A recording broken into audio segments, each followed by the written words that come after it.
Seigneur, on bénit ton nom ce matin. On a chanté ton nom est merveilleux. On a chanté aussi à toi seul est digne. Et on veut que chaque personne ici dans ce lieu puisse savoir que notre Seigneur est le roi des rois. Notre Seigneur est le souverain. Notre Seigneur contrôle toutes les situations. Et nous voulons te bénir ce matin. Nous voulons t'acclamer ce matin. Nous voulons réellement acclamer Jésus ce matin. Merci Seigneur.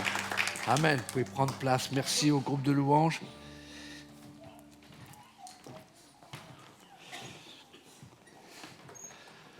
Est-ce que vous êtes reconnaissant d'être en vie ce matin? Combien la vie, c'est quelque chose de glorieux, de puissant, et combien aussi la vie, elle est fragile. Je ne sais pas si vous êtes bien au courant que votre vie est fragile. Il suffit que vous glissez par terre et paf. Alors vous avez, si vos os sont fragiles comme certaines ou comme certains, eh bien vous avez une fracture et quelquefois même avec tout ce qui se passe dans l'atmosphère, je dirais, il y a dans cette pollution dans laquelle nous vivons, il faut vraiment que, excusez-moi le terme, il faut vraiment qu'on soit blindé pour ne pas être touché par l'extérieur. Mais j'aimerais vous dire ce matin, les enfants de Dieu sont des privilégiés. Allô, y a-t-il des chrétiens dans l'avion ce matin? Les enfants de Dieu sont des privilégiés. Tourne-toi vers ton voisin et lui dis, tu as un sacré privilège si tu es un enfant de Dieu. Waouh, ça y est, ça commence à se détendre. Waouh. Je voudrais simplement, ce matin, vous citer un texte, il va être sur l'écran, et c'est un texte que tout le monde connaît, les enfants de Dieu connaissent par cœur. Et dernièrement, je suis passé sur ce texte et waouh. Je me suis dit, ouais, c'est extraordinaire. Il y a des textes comme ça qui vous reviennent quelquefois en pleine figure, et puis vous sentez qu'il y a une profondeur. On lit dans Jean, chapitre 10, verset 10, il est dit ceci, dans la version favorite du pasteur Mathias, la Bible du Sommeur. Ça va, vous l'avez? Il est dit ceci, le voleur vient seulement pour voler, pour tuer et pour détruire. Moi, dit Jésus, je suis venu afin que les hommes aient la vie, mais une vie abondante. Et puis, on va repartir pour les anciens dans l'ancienne version Louis II, mais cette fois-ci révisée ou rajeunie. Il est dit ceci, le voleur ne vient que pour dérober, égorger, détruire. Moi, je suis venu afin que les brebis aient la vie et qu'elle l'ait en abondance. Et puis j'ai regardé aussi dans une de mes versions américaines qui s'appelle Le Message. Et voici ce qui est dit. J'ai trouvé ça aussi intéressant. Un voleur n'est là que pour voler, tuer et détruire. Je suis venu afin qu'elles aient la vraie vie et la vie éternelle. Bien plus, une vie meilleure dont elles n'ont jamais rêvé. J'aimerais vous dire ceci. Dieu, il a une vie pour chacun d'entre vous dont vous n'avez même pas un soupçon de cette profondeur de vie. Et ce matin, je voudrais ensemble qu'on puisse regarder ce texte en profondeur. Et selon le thème de nos 2 mois sur la générosité, nous avons entendu plusieurs messages sur la générosité de Dieu et ce qu'est la générosité, comment il faut pratiquer la générosité. Et en réfléchissant dernièrement et en me rappelant de ce texte qui nous parle de la vie, de celle que Dieu nous propose au travers de son Fils Jésus, je me suis dit combien nous sommes bénis, combien nous sommes immensément et généreusement bénis par le Dieu de l'abondance. Beaucoup de personnes pensent que si elles se donnent à Christ, le connaissent comme Seigneur et Sauveur, si elles le suivent, si elles le servent, elles auront une vie étriquée, une vie morne, une vie triste. C'est tout simplement un mensonge de l'ennemi qui veut vous voler ce que Dieu a donné sur la croix à travers de son Fils Jésus-Christ. Il y a tellement de gens qui disent « Ah non, non, je ne veux pas m'engager pour le Seigneur. Non, non, non, non. Il y a encore... Non, non, et puis je veux garder ma liberté. » Sans t'en rendre compte, tu es esclave. Tu es prisonnier. Le diable t'a volé la bénédiction que Dieu voulait pour ta vie. Et j'aimerais vous dire ce matin que le diable veut nous empêcher de saisir ce que Dieu veut nous offrir ce matin. Et vous savez ce que Dieu veut nous offrir à chacun ce matin? C'est son abondance. Son abondance. Je suppose que quand vous êtes invité à manger quelque part, et que les gens, vous savez que soit la femme ou soit l'homme, ce sont de bons cuisiniers, alors vous dites « Waouh, je vais peut-être sauter le petit déjeuner pour faire de la place à mon estomac. » Donc vous pensez à l'abondance. Et puis là, vous arrivez et puis vous voyez que sur la table, il y a simplement une boîte de sardines. Alors vous dites, c'est simplement une mise en bouche. Eh bien, Dieu, il n'a pas une boîte de sardines à vous donner. Il a une abondance de richesse pour vous. La vie sans Dieu, elle est morne, elle est triste, elle est vide. Mais la vie avec Dieu, la vie en Dieu par Jésus-Christ, c'est une vie excellente. C'est une vie de joie, comme on l'a entendu jeudi dernier, ou jeudi d'avant. Et le titre du message ce matin, c'est « La vie abondante ». Si vous me permettez, j'aimerais vous faire une piqûre de rappel. Je ne sais pas si certains ont tous été vaccinés, peu importe, hein, mais le Saint-Esprit veut vous vacciner. Et avec une seringue comme ça. Et simplement pour vous dire que la vie en Dieu par Jésus-Christ, c'est une vie excellente, une vie de joie, mais c'est une vie abondante. Et quelquefois, nous oublions tout ce que Dieu a mis à notre portée, à notre disposition. C'est une abondance incroyable, illimitée, trop souvent oubliée et mise de côté. Le texte qu'on a lu dans trois versions différentes nous parle du bon berger qui est Jésus, mais il nous parle aussi de ce meurtrier, de ce voleur, de ce destructeur, de ce menteur, à qui nous ne devons donner aucun crédit, car en lui ne se trouve rien de bon. Alors que la nature de Dieu, c'est le bon, c'est le parfait, c'est l'excellence. Et tout ce que Dieu nous offre, c'est l'abondance. Ça, c'est la générosité. L'abondance. Rien de moins, mais toujours plus.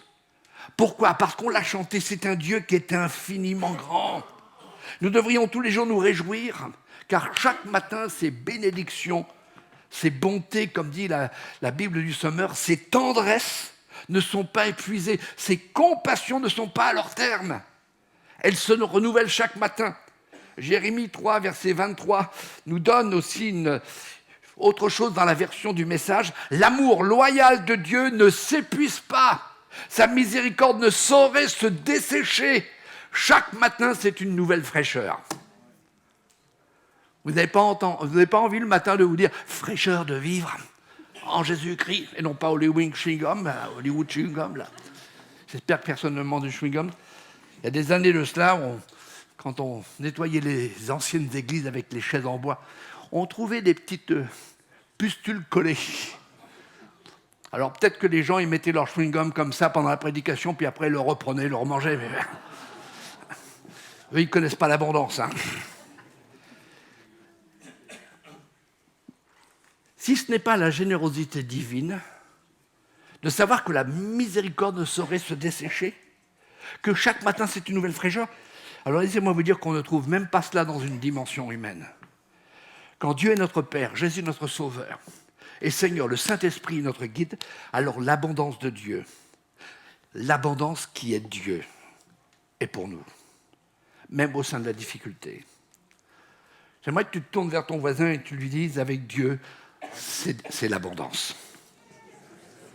Allez, les jeunes, vous pouvez dire, avec Dieu, c'est de la bombe. Une bombe qui explose devant les narines de Satan. Êtes-vous prêts à redécouvrir ce que Dieu nous donne comme vie abondante? dans différents domaines. Et je vais essayer d'être assez rapide ce matin pour vous montrer que l'abondance de Dieu nous donne une vie de liberté en face de l'esclavage. Une vie de liberté en face de l'esclavage. Nous ne sommes pas enfermés dans un cloître, aucune entrave, mais libres de vivre, libres de choisir. Mais Dieu, dans son immense amour, nous dit « Choisis la bonne façon, choisis la vie et non la mort ».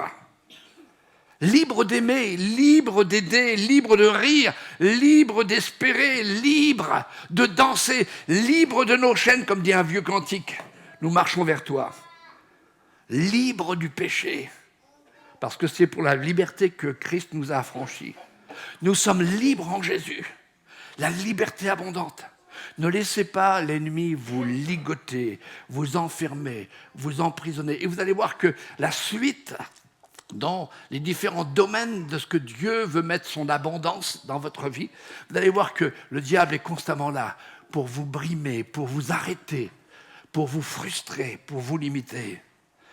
L'abondance de Dieu nous donne aussi non seulement la vie de liberté, mais une vie de pardon. Et j'aime bien dire un plein pardon.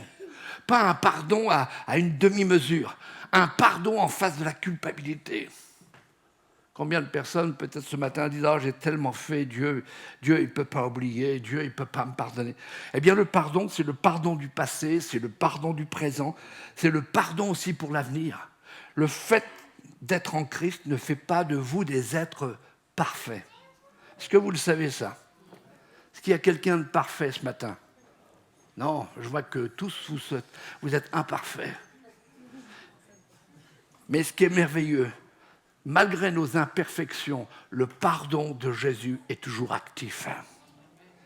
Nous commettons encore des erreurs, nous commettons des péchés, nous expérimentons des chutes, mais le pardon de Dieu est là.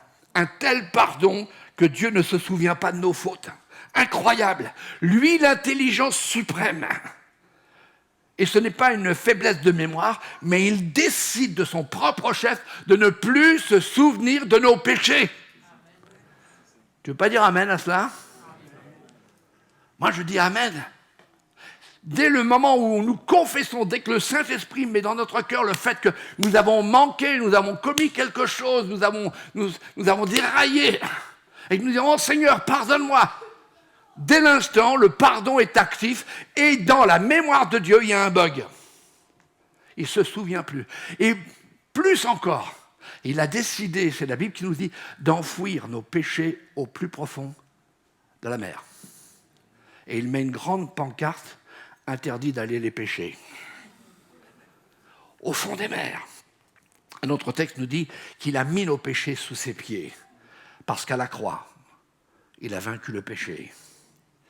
Maintenant, l'abondance de Dieu nous donne la vie de pardon, mais son pardon est aussi à la mesure de notre pardon pour les autres, pour ceux qui nous ont blessés volontairement ou involontairement.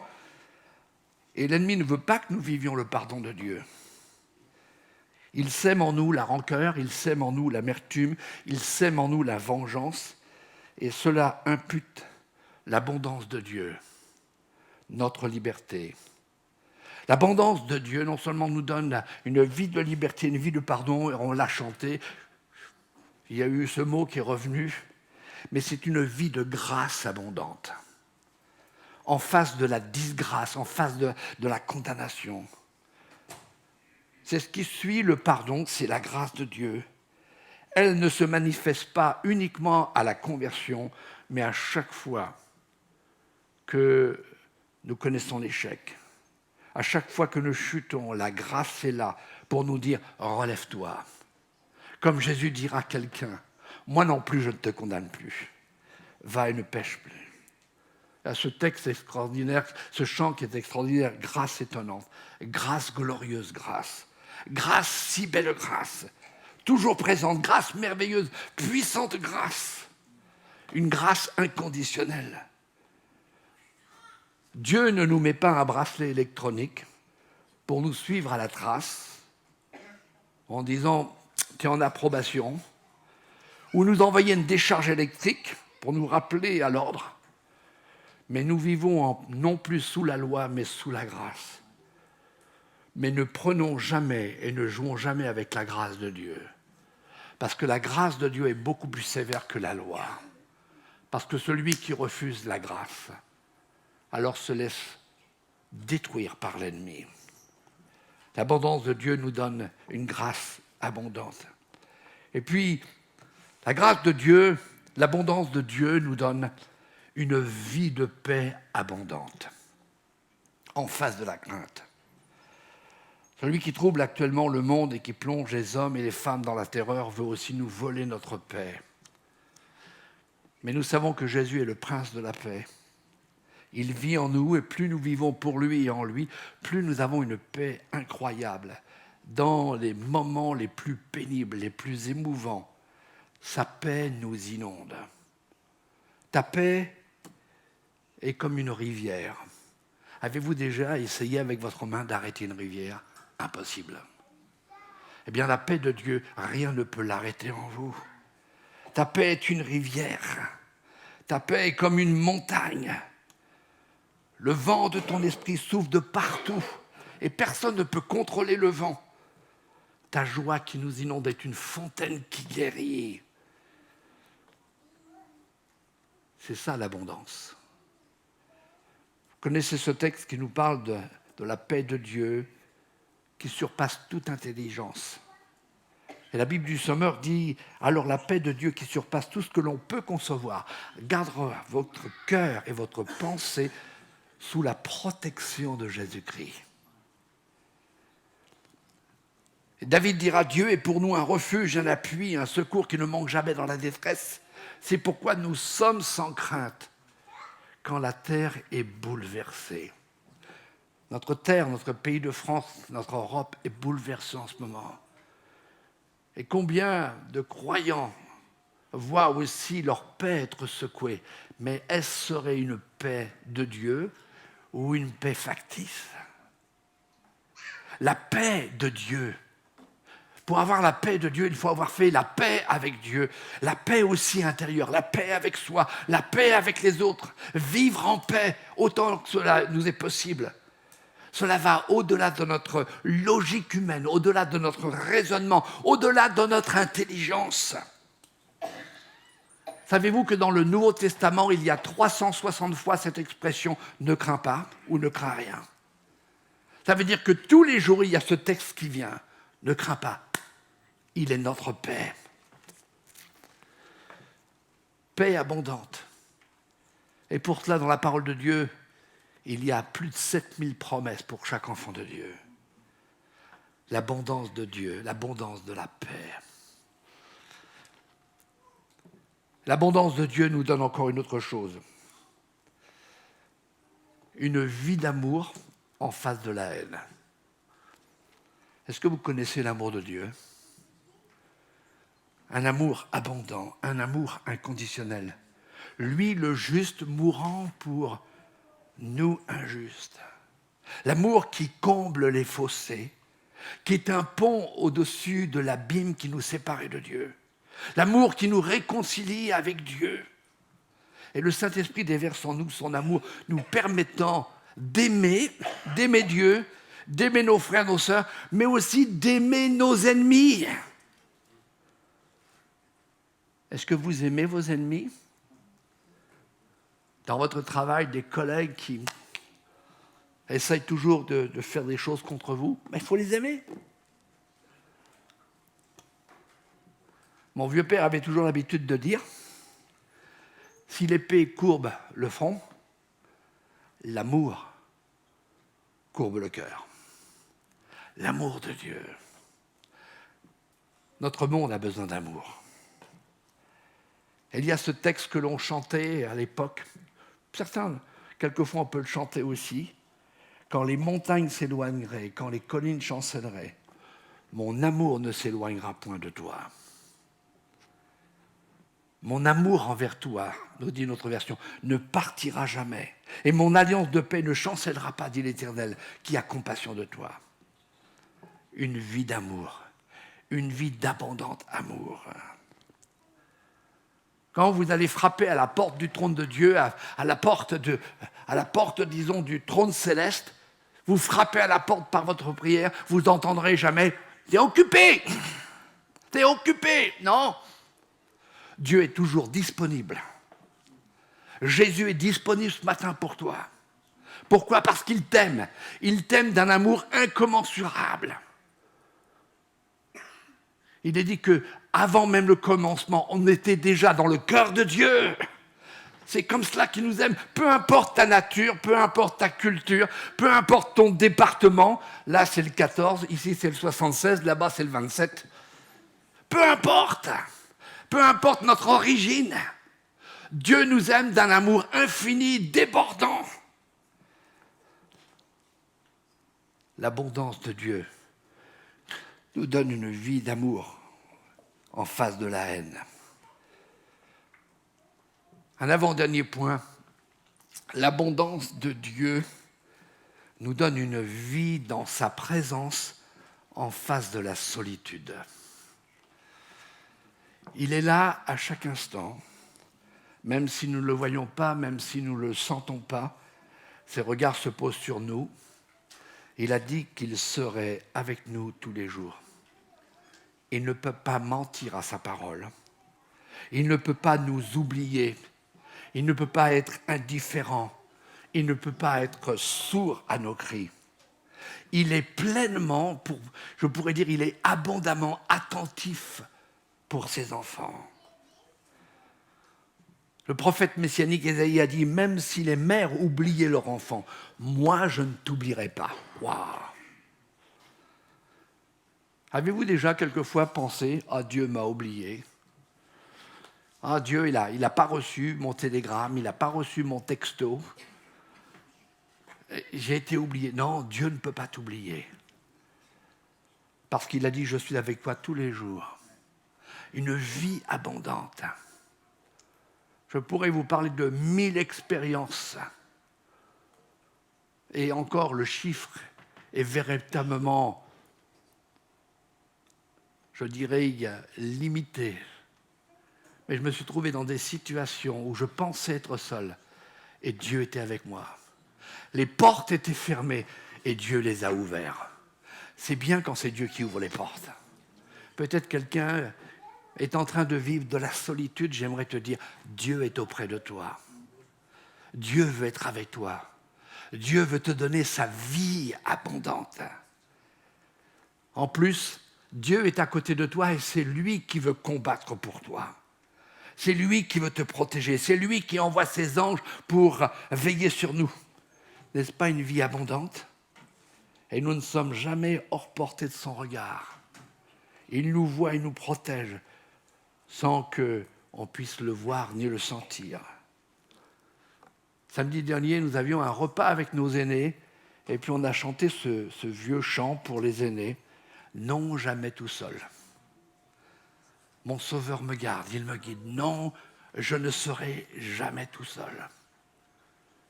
Quelle vie abondante de savoir qu'on n'est jamais seul. On peut perdre quelqu'un de cher dans notre famille ou, je dirais, dans notre entourage, mais on ne peut pas perdre Jésus parce qu'il est vivant pour l'éternité. Et il est présent pour toute l'éternité. Je vais terminer par une dernière pensée. L'abondance de Dieu nous donne une vie de puissance face à la faiblesse. Une vie de puissance face à la faiblesse. Face à l'incapacité humaine. Et je vais vous confesser quelque chose, c'est la première fois que j'ai lu Acte 1, verset 8, dans la version Bible du Semeur. J'ai été étonné. Il n'y a pas d'âge pour être étonné. Hein. Même quand on est arrivé à un certain âge. Mais voici ce qu'il est dit. Mais le Saint-Esprit descendra sur vous. Alors, on dit oui, vous recevrez une puissance. Non, la Bible du Semeur dit, vous recevrez sa puissance. Et vous serez mes témoins à Jérusalem, dans toute la Judée, vous connaissez le texte.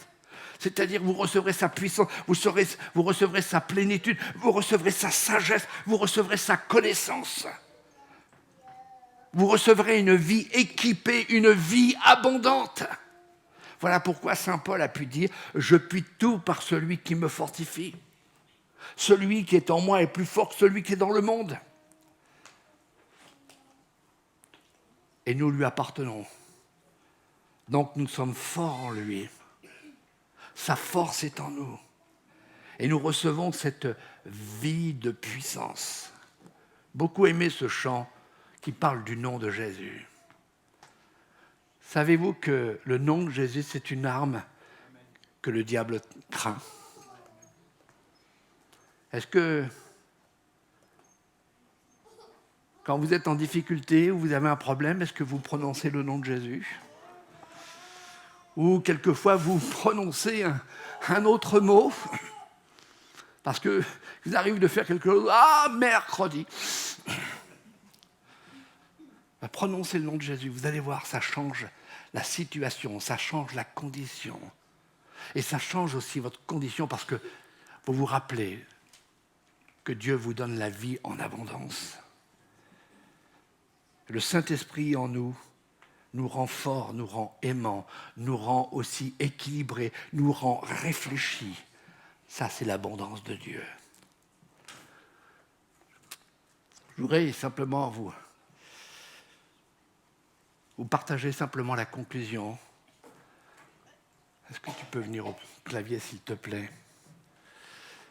Quand Jésus dit « Je suis venu afin que mes brebis aient la vie et la vie en abondance », mon frère, ma sœur, est-ce que tu es conscient de cette abondance?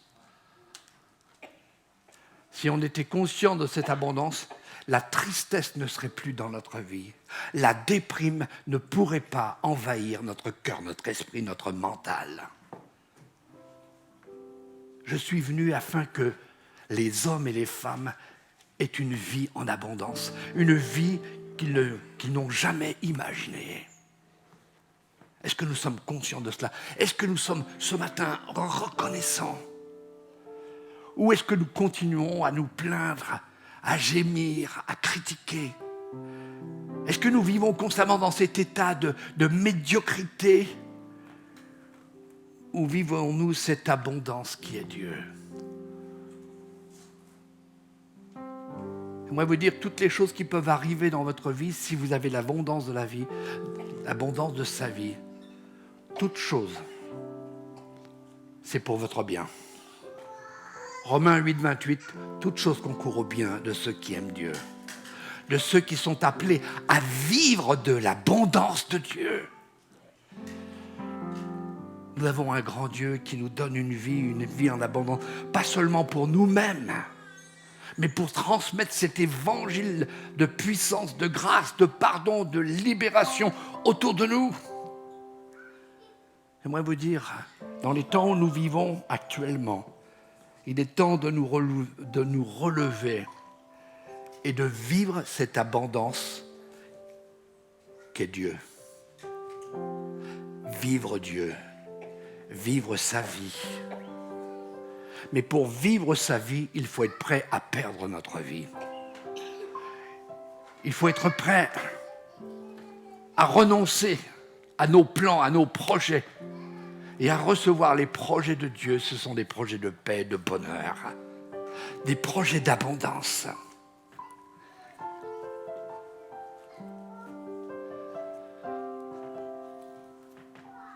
Mon épouse et moi, on a vécu des choses extraordinaires et on continue à vivre des choses extraordinaires.